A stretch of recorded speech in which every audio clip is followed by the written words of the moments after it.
Dicen que el lugar más seguro para esconder un árbol es en el bosque. ¿Pero dónde escondes a un monstruo? La respuesta es simple: lo vistes con una sonrisa, le das un trabajo respetable y haces que sea él quien consuele a las víctimas. Hola, familia del susurro final. Hoy no venimos a resolver un crimen. El crimen ya está resuelto. Hoy venimos a leer la nota de suicidio más escalofriante jamás encontrada en la historia de la criminología. Durante 20 años, el pueblo de San Bruno vivió aterrorizado por una sombra. La policía buscó a un extraño, a un vagabundo, a un fantasma. Pero el asesino estaba arreglando sus relojes, bebiendo café con el comisario y asistiendo a los funerales en primera fila. Esta es la historia de Elías Vance. Y esta es su... San Bruno era el tipo de pueblo donde nadie cerraba la puerta con llave hasta que empezaron las desapariciones. Fue en el invierno de 2004 cuando el miedo echó raíces. Uno a uno, los jóvenes desaparecían en la niebla para ser encontrados semanas después, colocados en poses artísticas en el bosque, como muñecos rotos. El pánico era palpable. La gente sospechaba de todos, del forastero que llegó la semana pasada, del conductor del camión de basura, del chico raro que vivía cerca del río. De todos, menos de uno. Elías Vance era el corazón de San Bruno. Su relojería, un refugio de tic-tacs rítmicos y olor a madera vieja, era el lugar donde la gente iba. La ironía más cruel de esta historia no es la violencia, sino la cercanía. El mejor amigo de Elías no era otro que Hugo Rivas, el jefe de policía encargado de cazar al carnicero de San Bruno. Rivas pasaba las noches en la relojería, consumido por la frustración, revisando los expedientes del caso sobre el mostrador de cristal de Elías. Es como si fuera humo, Elías, decía Rivas, con los ojos inyectados en sangre. No deja huellas. No deja testigos. Es como si supiera exactamente dónde van a estar mis patrullas. Y Elías, mientras limpiaba meticulosamente el engranaje de un reloj de bolsillo, sonreía con tristeza y le servía más café. Debes descansar, Hugo. El mal es astuto, pero tú eres un buen hombre. Lo atraparás. Estoy seguro. Lo que Rivas no sabía era que la razón por la que el asesino conocía las rutas de las patrullas era porque el propio jefe de policía se las contaba cada noche a su amigo y confidente. Elías no era un... En su carta de confesión, encontrada 20 años después sobre su mesa de trabajo junto a un frasco de cianuro vacío, Elías escribió sobre esa época con una frialdad quirúrgica: ser un monstruo es fácil. Lo difícil es ser un vecino perfecto. La gente cree que los asesinos se esconden en las sombras, con capuchas y cuchillos oxidados. No entienden nada. Yo caminaba por la calle principal con mis herramientas en la bolsa, y la policía me saludaba. Llevaba la muerte en la mano derecha y saludaba al alcalde con la izquierda.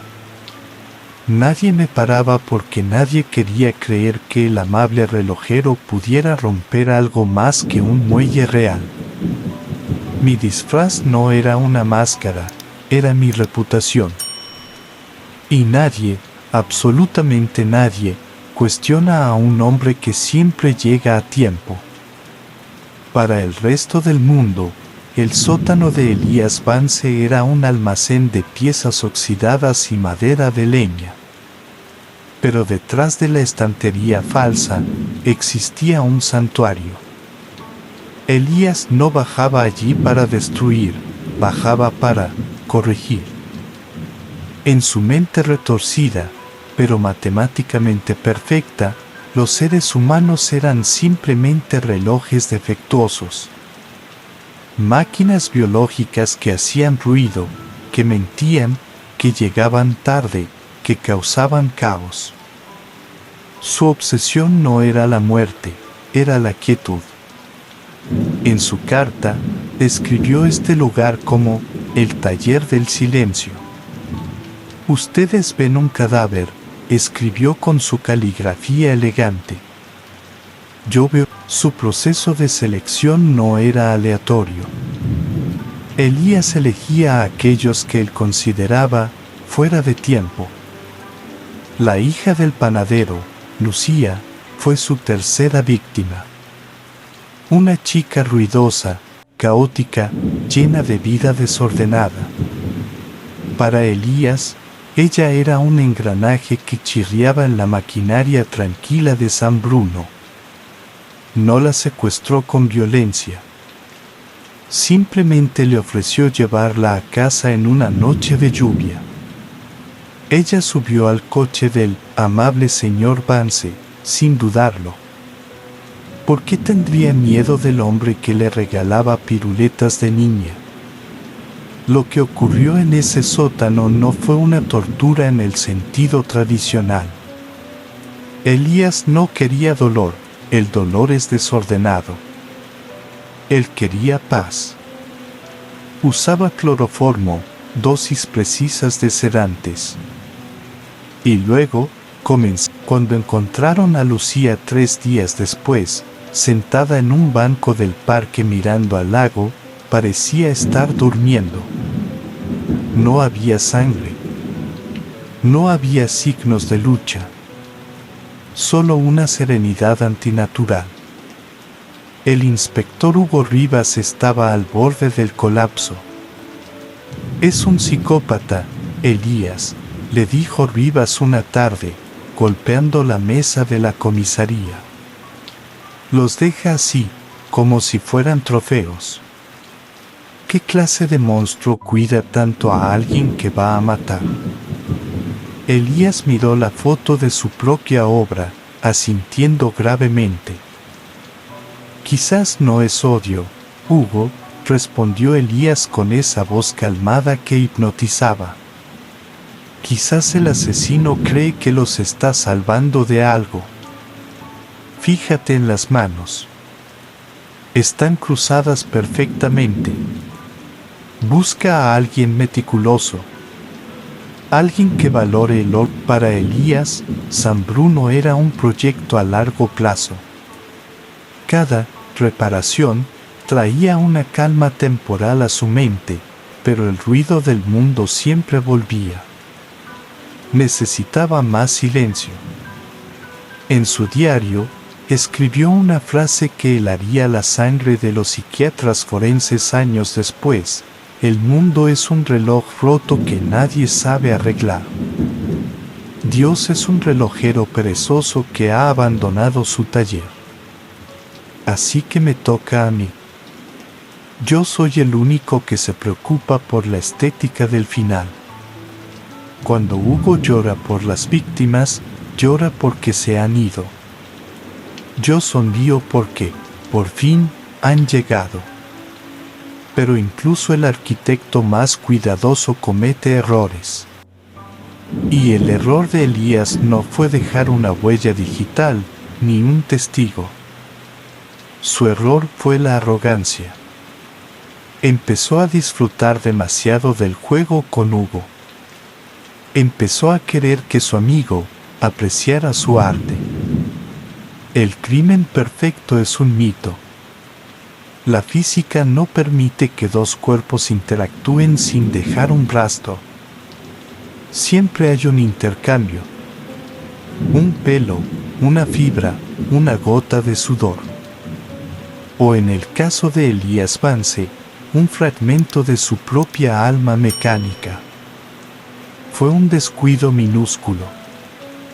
Durante la preparación de Lucía, una pequeña viruta de latón, parte de un engranaje antiguo que Elías estaba limando antes de trabajar, se había quedado adherida a su ropa y cayó bajo la uña de la chica. Cuando el forense le entregó a Hugo esa pequeña pieza de metal dorado, el inspector no vio basura. Vio una brújula. «Es metal trabajado, Hugo», dijo el forense. «Parece parte de un mecanismo delicado». El corazón de Hugo dio un vuelco. Solo conocía a una persona en San Bruno capaz de identificar un metal tan específico. Sin saberlo, estaba a punto de llevar la evidencia del crimen directamente a la casa. Elías sintió una descarga de adrenalina pura cuando Hugo entró en la tienda. No era miedo, el miedo es para los animales. Era una alerta, fría y calculada. «Dime qué es esto, Elías», exigió Hugo, sin aliento. Estaba en la víctima. «Si identificamos de dónde viene este metal, tenemos al bastardo». Elías tomó la bolsa. Reconoció el fragmento al instante. Era la punta de un escape de áncora de un reloj francés del siglo XIX que estaba restaurando la noche del asesinato. Era su firma. Su huella digital metálica. Si decía la verdad, el juego terminaba. Pero Elías Vance no solo reparaba relojes, manipulaba la percepción. Colocó el fragmento bajo su monóculo de joyero. El silencio en la tienda se estiró, marcado solo por los cientos de péndulos oscilando al unísono. Hugo contenía la respiración. «Lo siento, Hugo», dijo Elías con un suspiro de decepción fingida. «Esto no es de un reloj. El latón de relojería es más puro, más brillante. Esto parece una aleación barata. Industrial. Tal vez de una escultura o de chatarra soldada». Mintió con la fluidez del agua. Y luego, hizo lo que hacen los grandes ajedrecistas, pasó al ataque. «Hay alguien en el pueblo que trabaja con chatarra, ¿no? Ese hombre que vive en el viejo depósito. Bernabé. Bernabé, el loco. Un artista callejero alcohólico que hacía esculturas con basura. Un hombre ruidoso, sucio y desordenado. Todo lo que Elías odiaba». Los ojos de Hugo cambiaron. La duda se convirtió en sospecha dirigida. «Bernabé», murmuró Hugo. «Tiene antecedentes por peleas. Y su taller está cerca del parque». Elías asintió lentamente, limpiando sus gafas. «No quiero acusar a nadie, Hugo. Pero si buscas metal sucio, deberías mirar en el lugar más sucio del pueblo». Esa misma noche, mientras San Bruno dormía bajo la tormenta, Elías salió de casa. Pero esta vez no buscaba una víctima, buscaba un chivo expiatorio. Se infiltró en el depósito de chatarra de Bernabé. El lugar era un insulto a su sentido del orden. Montañas de metal retorcido, olor a aceite rancio y alcohol. Bernabé dormía su borrachera en una caravana cercana. Elías se movió entre las sombras como un espectro. Llevaba en su bolsillo un pequeño objeto, el pendiente de perla que le había quitado a Lucía antes de dormirla. Con la precisión de un cirujano, escondió el pendiente en la caja de herramientas de Bernabé, debajo de unas tuercas llenas de grasa. En su mente, esto no era una incriminación injusta. Era una limpieza. Bernabé era un error en el sistema de San Bruno. Un hombre inútil, ruidoso y sucio. Al enviarlo a prisión, Elías no solo se salvaba a sí mismo, estaba haciendo un servicio a la comunidad. Estaba barriendo la basura. A la mañana siguiente, el mundo de Bernabé se derrumbó. La policía encontró el pendiente en 10 minutos. Los gritos de inocencia del pobre borracho fueron interpretados como los delirios de un culpable acorralado. Hugo arrestó a Bernabé con una mezcla de alivio y furia. El pueblo celebró. El monstruo había sido capturado. La pesadilla había terminado. Elías observó el arresto desde la distancia, protegido por su paraguas negro. Miró su reloj de bolsillo. Las 8 en punto. Todo volvía a estar sincronizado. Pero Elías sabía algo que Hugo ignoraba. La captura de un inocente compra tiempo, sí, pero también crea confianza excesiva. Y la confianza, como cualquier mecanismo sometido a demasiada tensión, eventualmente se rompe. Elías había ganado la partida, pero había cometido un error fatal, subestimó la tenacidad de su amigo. Hugo había encontrado al culpable, pero en el fondo de su mente de detective, una pequeña pieza, una pequeña duda, seguía haciendo tic-tac. Pasaron 20 años. 2 décadas de paz en San Bruno. Bernabé, el pobre chivo expiatorio, se ahorcó en su celda al año de ser encarcelado, llevándose a la tumba una culpa que no le pertenecía. El pueblo olvidó. La gente volvió a dejar las puertas abiertas. Elías Vance envejeció con gracia, convertido en una leyenda local, el abuelo sabio que todos respetaban. Pero hubo alguien que nunca olvidó. El tiempo había sido amable con Elías, pero cruel con Hugo. La jubilación no le trajo descanso, le trajo fantasmas.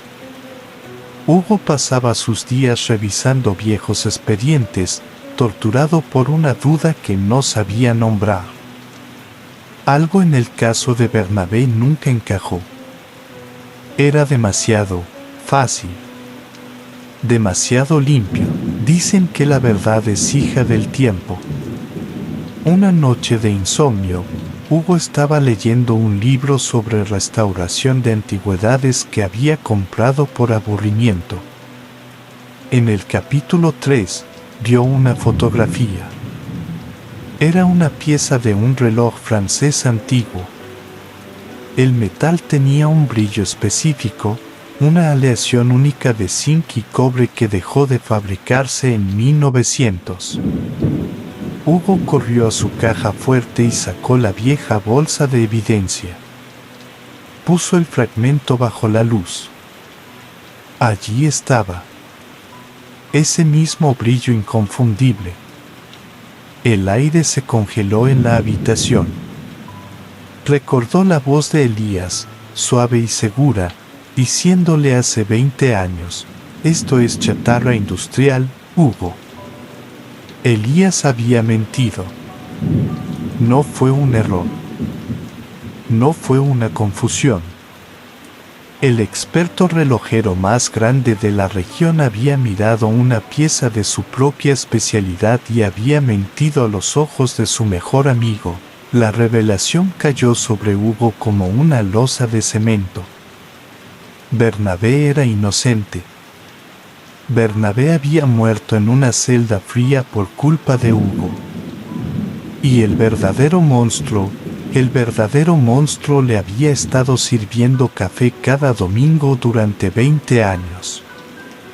Hugo sintió náuseas.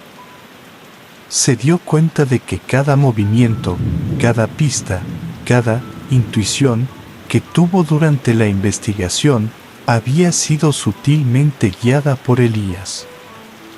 Él no era el detective, era la marioneta. La rabia reemplazó a la tristeza. Hugo agarró su viejo revólver de servicio del cajón. No tenía placa.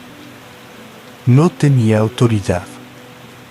Pero tenía algo más peligroso, la furia de un hombre traicionado que no tiene nada que perder.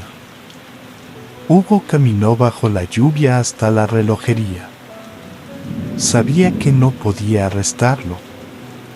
El caso estaba cerrado, la evidencia degradada, y acusar al anciano más querido del pueblo de ser un asesino en serie sonaría a demencia senil. Necesitaba una confesión. O necesitaba justicia por mano propia. Al otro lado de la calle, a través del cristal empañado por la lluvia, vio a Elías. El viejo relojero estaba sentado en su mesa habitual. De repente, Elías levantó la vista. Miró hacia la oscuridad de la calle, directamente a donde Hugo estaba escondido. No había miedo en su rostro. Hubo una leve sonrisa. Una invitación. Elías sabía que Hugo sabía. El juego final había comenzado. Dos viejos amigos, dos caras de la misma moneda, a punto de encontrarse por última vez entre el tic-tac de 1000 relojes. El timbre de la puerta sonó con esa alegría ingenua de siempre. Hugo entró, trayendo consigo el frío y la lluvia. Su revólver apuntaba al pecho del hombre que había sido el padrino de su boda. Se acabó, Elías, dijo Hugo, con la voz rota por el llanto y la ira. Sé lo del metal. Sé lo de Bernabé. Sé lo que eres. Elías no se inmutó.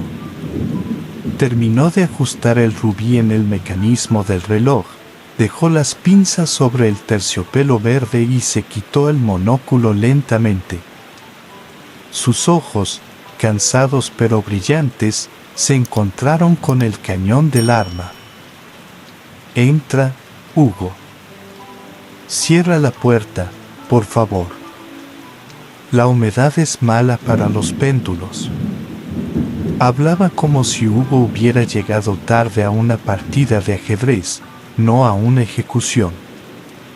Esa calma, esa maldita calma fue lo que terminó de romper al inspector. «Mírame», gritó Hugo. 20 años. 20 años comiendo en mi mesa mientras matabas a esas chicas. ¿Por qué? Dímelo antes de que te vuele la cabeza. Elías suspiró, un sonido largo y profundo. No grites, viejo amigo. El caos no ayuda a entender. Se levantó con dificultad, apoyándose en su bastón, ignorando el arma. Caminó hacia una de las paredes cubiertas de relojes. Tú ves muerte, Hugo. Yo veo corrección. El mundo está lleno de ruido. Gente que vive sin propósito, que desperdicia el tiempo que se les da. Esas chicas. Lucía, Ana, Marisol, estás enfermo, susurró Hugo, sintiendo un escalofrío. Eres un monstruo. Tal vez, concedió Elías con una media sonrisa. Pero fui un monstruo necesario. Y tú fuiste mi testigo. Mi público. Hugo sintió que las piernas le fallaban. Yo. Claro, Hugo. Un artista necesita un crítico. Necesitaba a alguien que apreciara la dificultad de mi trabajo, aunque no supiera quién era el autor. Cada vez que decías este crimen es perfecto, validabas mi existencia. Fuimos socios, Hugo. Yo creaba el enigma, y tú le dabas importancia al no poder resolverlo. Sin ti, mi obra habría sido ignorada. Sin mí, tu carrera habría sido aburrida. Elías había ganado. Incluso con un arma apuntándole, había desarmado a Hugo con palabras. El inspector se dejó caer en una silla, derrotado por la magnitud de la manipulación. No podía dispararle.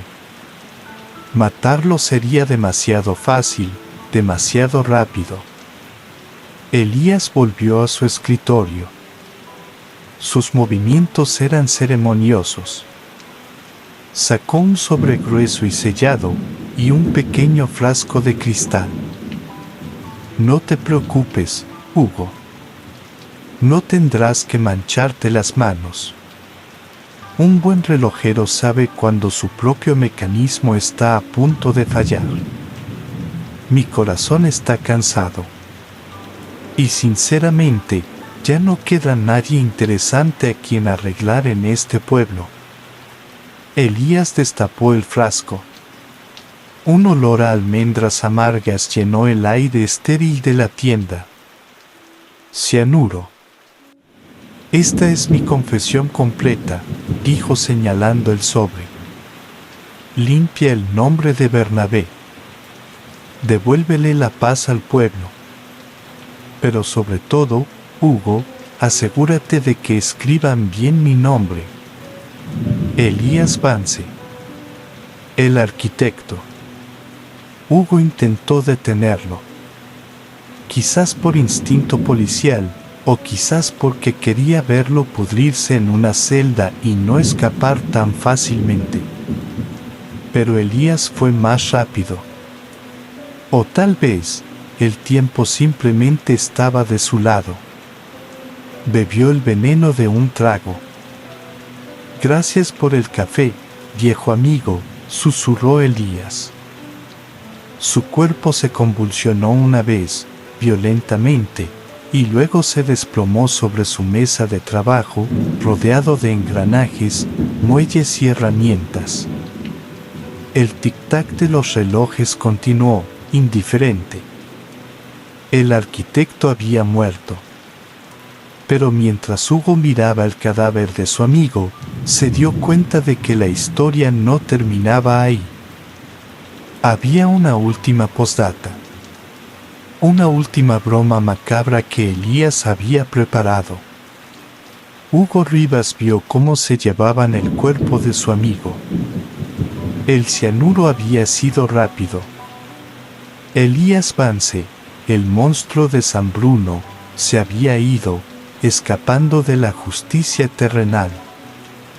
Hugo sentía una mezcla de vacío y alivio. Al menos, tenía la confesión. El sobregrueso en su mano pesaba como un ladrillo. Allí estaba la verdad que liberaría al pueblo. El joven detective Martínez se acercó con respeto. Señor Rivas, debemos procesar esa carta como evidencia. ¿Está bien? Hugo asintió y entregó el sobre. Pensó que el juego había terminado. Pensó que él había ganado, aunque el costo fuera alto.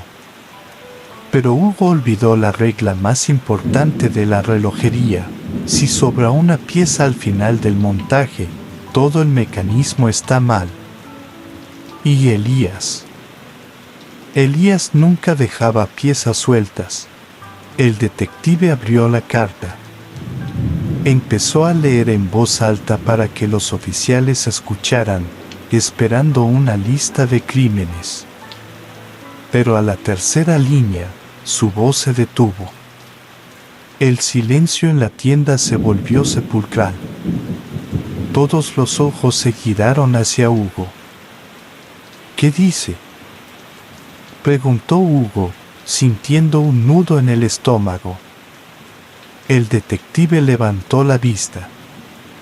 Ya no miraba a su jefe, miraba a un sospechoso. Dice que usted lo obligó, señor. Dice que usted es el cerebro. Que Elías solo era el ejecutor, chantajeado durante 20 años. El mundo de Hugo se inclinó. Que eso es mentira. Es la última locura de un... La carta no era solo palabras, era un mapa. Elías escribió, si muero, es porque Hugo Rivas ha decidido silenciarme. Busquen debajo de su escritorio. Allí guarda sus trofeos. Esa misma noche, Asuntos Internos registró la casa de Hugo. Debajo de la madera del suelo, donde Hugo pasaba horas investigando, encontraron una caja. Dentro estaban los relojes de las víctimas. Nadie creyó a Hugo. ¿A quién iban a creer? ¿Al amable relojero que se suicidó dejando una carta llena de remordimiento y miedo? ¿O al policía obsesionado que, casualmente, nunca pudo resolver el caso en 20 años? La trampa era perfecta. Matemática. Inevitable. Hugo Rivas fue condenado a cadena perpetua. El pueblo de San Bruno escupió a su paso. Borraron su nombre de la comisaría. Para la historia, Elías Vance fue una víctima más, un pobre anciano manipulado por un policía corrupto y sádico. En su celda, Hugo finalmente entendió la última frase que Elías le dijo: yo soy el arquitecto. Elías no solo había diseñado la muerte de las chicas, había diseñado la vida de Hugo. Lo convirtió en el monstruo para que Elías pudiera morir como un santo. Y mientras las luces de la prisión se apagaban, Hugo se echó a reír. Una risa rota, seca, sin esperanza. Porque se dio cuenta de que, incluso muerto, Elías seguía controlando su tiempo. Y así termina la confesión de San Bruno. O al menos, la versión que el mundo conoce. Ten cuidado con quien dejas entrar en tu vida, y más cuidado aún con quien compartes tus secretos. A veces, el diablo no te ofrece un trato, simplemente te invita a una taza de café. Si esta historia te ha hecho dudar de tus propios amigos, suscríbete a El Susurro Final. Porque aquí, la verdad siempre tiene dos caras, y ambas son aterradoras. Hasta la próxima.